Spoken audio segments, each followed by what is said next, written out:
kabajamtoota keenya daawwattoota keenya yeroo ammaa kana lamma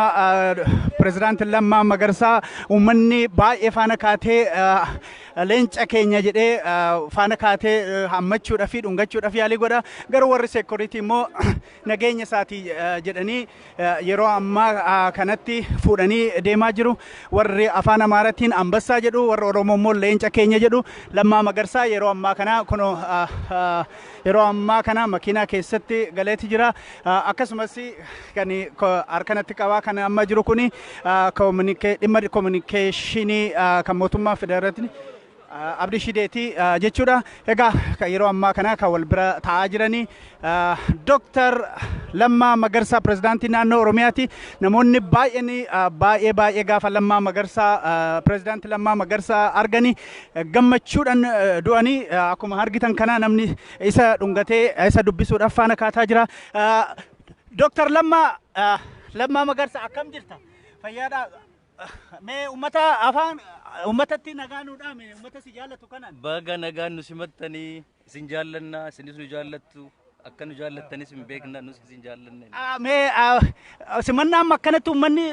afaan Amaaraatiin ambassaa kaan immoo Oromootiin leenca siin jedha kan maal sitti dhagahame yeroo ammaa kana maal sitti dhagahame pirezidaantiin Lammaa egaa leencummaanis ambasummaanis egaa yoo akka ilma namaatti namuma nuti akkuma namaatti waan hojjetteef namni waan baay'een si moggaasuu danda'a hundumaanuu galatoomaa jennaan egaa maal hojjettu mee yeroo gabaabaa kana keessatti ummatuma keenya wajjin wal agarree waan mana gahaa soofna waa biraa miti haa ta'u gaa kunoo hayyee yeroo boodaatti deebina jedhanii pirezidaantii Lammaa Magarsaa እስኪ እዚህ ጋር ያላችሁ ምን ጥሩ ነው በአማርኛም በአማርኛም ኦኬ ምንም ችግር የለውም በአማርኛ ተናገሩ እስኪ በጣም ስሜት ኃይለኛ ስሜት የተነሳ ያለው ስሜት ተሰምቶኛል ኢትዮጵያን ያደናት ለማ ነው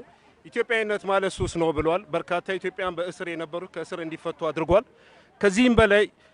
ስልጣንን ባለመሻማቱ አሳልፎ ለዶክተር አብይ አህመድ በማስተላለፍና በእውቀትና በችሎታ በመተባበር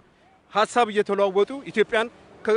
ከነበረባት ዳመና ጉም ከመጣባት ከባድ አደጋ አድኗታል ኦኬ daawwattoota keenyaaf amma immoo kan dhimma dantaa alaa Itoophiyaa Dr.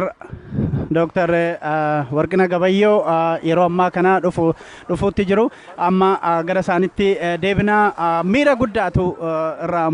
irraa mul'ata ture uummata kanarraa yeroo keessattuu Dr. Lammaa Magarsaa simatanii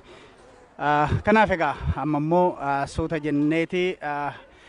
Dr. Warqina Gabayyoo eegna akkam jirtu jedhan akkam maqaan keessanii Tamru jedhama Tamru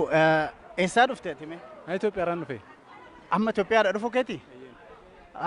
mee simannaan har'a godhame kan attamitti ilaaltu warri Itoophiyaadhaa dhuftan eegdanii ture simannaa kana fakkaatu ani gara kootiin simannaa akkas fakkaatu argeen turre amma baay'ee bareeda akkatti argeen baay'ee miidhaga mee maal ga'een hojjaa keetii yeroo biyya jirtu jechaadha mootummaa Itoophiyaa keessatti inni eeyyeen dhimma nageenyatti dhimma nageenyatti mee yeroo biyya jirtan waan akkanaa kana eegdanii turtan amma simannaa